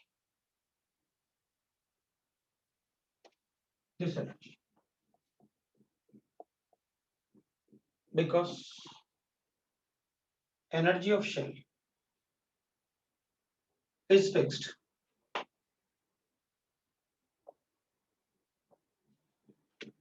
Energy of shell is fixed. Electron सिर्फ उसी energy को लेगा जिससे वो किसी शेल में जा सकता है, नहीं तो नहीं लेगा। तो फिर सर एनर्जी पर का ऐसा क्या? नहीं हो सकता कि वो 10.2 लेके सेकंड में चला जाए, बाकी लॉस्ट कर दे। कैसे लॉस्ट करेगा? दी तो हमने उसी को एनर्जी, ऐसे नहीं करेगा। मतलब energy of the shell is quantized. तभी तो अपन ने कहा था, अपन बोल रहे थे ना कि एटम शोज डिसकंटिन्यूअस स्पेक्ट्रम। सारे एनर्जी थोड़ी एब्जॉर्ब करता है इलेक्ट्रॉन, कुछ एक एनर्जी एब्जॉर्ब करेगा। मतलब 11 इलेक्ट्रॉन वोल्ट वाले में अपन को डार्क लाइन आने वाला है 11 इलेक्ट्रॉन वोल्ट में, वह नहीं है। वो सिर्फ 10.2 12.1 12.75 इस टाइप के ही वैल्यूज को शो कर सकता है, उन्हीं को एब्जॉर्ब कर सकता है, बाकी को नहीं। ड्रॉप करेगा तो भी इन्हीं को एमिट कर सकता है, बाकी सबको नहीं कर सकता। That's why the energy of the shell is quantized. Sir मतलब ऐसा नहीं कर सकता ना वो कि एक पर्टिकुलर अमाउंट ऑफ एनर्जी ले ले एंड बाकी का वो नहीं ले। नो नो नो, अगर शेल ट्रांसफर करना है तो नहीं करेगा। बट अगर अपन ऐसे करें कि भाई देखो सर, मेरे पास यहाँ पर हाइड्रोजन है और यहाँ पर मेरे पास हाइड्रोजन एटम है और इसका एनर्जी -13.6 इलेक्ट्रॉन वोल्ट है और ये इलेक्ट्रॉन है। मैंने अगर इसको इलेक्ट्रॉन इसको दिया 15 इलेक्ट्रॉन वोल्ट, तो ये ले लेगा, क्योंकि ये शेल ट्रांजिशन नहीं है। 13.6 will be used to ionize the hydrogen atom to become this electron independent to the nucleus. बाकी बचा हुआ 1.4 it will give kinetic energy. Okay sir. लेकिन शेल ट्रांजिशन के लिए अगर 13.6 से आपने कोई भी कम एनर्जी दिया, वो एब्जॉर्ब नहीं करने वाला, क्योंकि उससे तो इलेक्ट्रॉन एटम में ही रहेगा।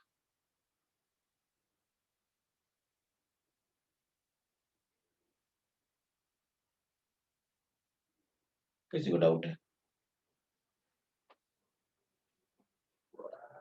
The ionization energy, the but वाला पार्ट नहीं समझा। कौन सा? ये वाला? ये वाला, हाँ सर। भाई देख, हाइड्रोजन का ये न्यूक्लियस है और ये शेल है जिसमें इलेक्ट्रॉन, ये इलेक्ट्रॉन न्यूक्लियस से कितना एनर्जी से अट्रैक्टेड है? 13.6। मतलब अगर 13.6 इलेक्ट्रॉन एनर्जी दे दी जाए तो इलेक्ट्रॉन इससे इंडिपेंडेंट हो जाएगा ना। फिर तो इलेक्ट्रॉन इस एटम का जो फील्ड है उस फील्ड से बाहर चला जाएगा ना फिर तो। Yes sir.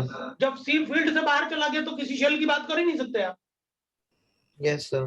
तो अपन शेल ट्रांजिशन की बात ही नहीं करेंगे अगर आप 13.6 या उससे ज्यादा दोगे तो। समझा sir.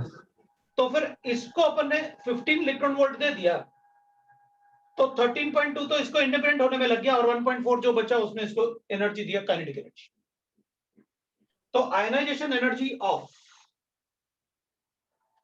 Hydrogen atom is 13.6 electron volt. इसको अपन आयनाइजेशन पोटेंशियल भी बोल सकते हैं, ये आयनाइजेशन पोटेंशियल भी बोलते हैं। पोटेंशियल इज मतलब कितना पोटेंशियल है, is equal to 13.6 electron.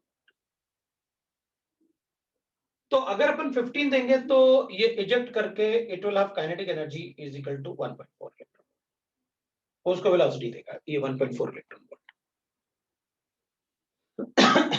So that is how we can write that कि भाई एटम सिर्फ वही अपने लिखा था ना, atom shows line emission spectrum, 2 lines के बीच में थिन डार्क लाइन होगा। Why it is so? Because तो atom can not be ionize हो प्रेजेंट जाएगा, इंफॉर्मेशन। हाँ हैं? वो आयोनाइज हो जाएगा ना 15 बिल्कुल। Electron volt. तो अगर अपन 15 देंगे तो आयनाइज हो जाएगा, और जो 13.6 उसको आयनाइज कर देगा, और बाकी बचा हुआ उसको काइनेटिक एनर्जी दे देगा। सर वो काइनेटिक एनर्जी 1.4 इलेक्ट्रॉन वोल्ट से थोड़ा सा कम होगा ना? हाँ, क्योंकि वो इधर भी तो वेलोसिटी निकल गई ना उसको, लेकिन नियरली उतना तो रहेगा, कैलकुलेशन में अपन उसे नेगलेक्ट मारते हैं। अगर ऑप्शन में पूछेगा तो बता देंगे, लेस देन है तो अपन बता देंगे कोई।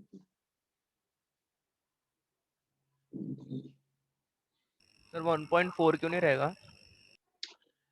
क्योंकि कुछ वेलोसिटी यहाँ से बाहर जाने में भी लग रही होगी ना, जब इलेक्ट्रॉन यहाँ से यहाँ जाएगा तो वहां की वेलोसिटी भी तो काउंट करते हैं अपन। तो वहां भी तो एनर्जी थोड़ी लॉस्ट होगी ना उस वेलोसिटी में, इसलिए अपन उसे काउंट ऐसे करते हैं।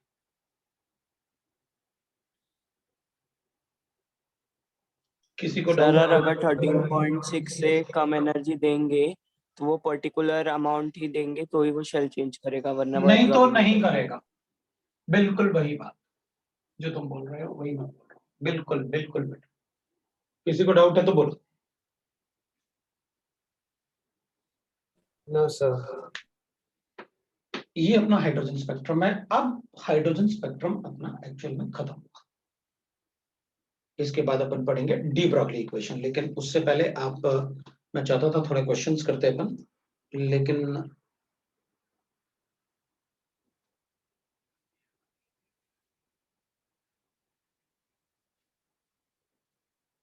तो अपन मैं क्वेश्चन करना चाहता था, लेकिन अपन क्वेश्चन मतलब टाइम नहीं है तो अपन नेक्स्ट टाइम कर लेंगे, या तुम लोगों को होमवर्क देता हूँ, तुम लोग करके आओ, ठीक है ना? मतलब मैंने आपको सारे सिचुएशंस बता दिए, आपको सारे सिचुएशन बता दिए, आपको कोई डाउट नहीं है, राइट? लेकिन अपन कुछ क्वेश्चंस को अपन नेक्स्ट टाइम प्रैक्टिस करके और फिर अपन डी ब्रॉगली इक्वेशन पढ़ेंगे नेक्स्ट टाइम। यस सर आप होमवर्क दे दीजिए। होमवर्क अपना होमवर्क शीट होमवर्क दे देता हूँ।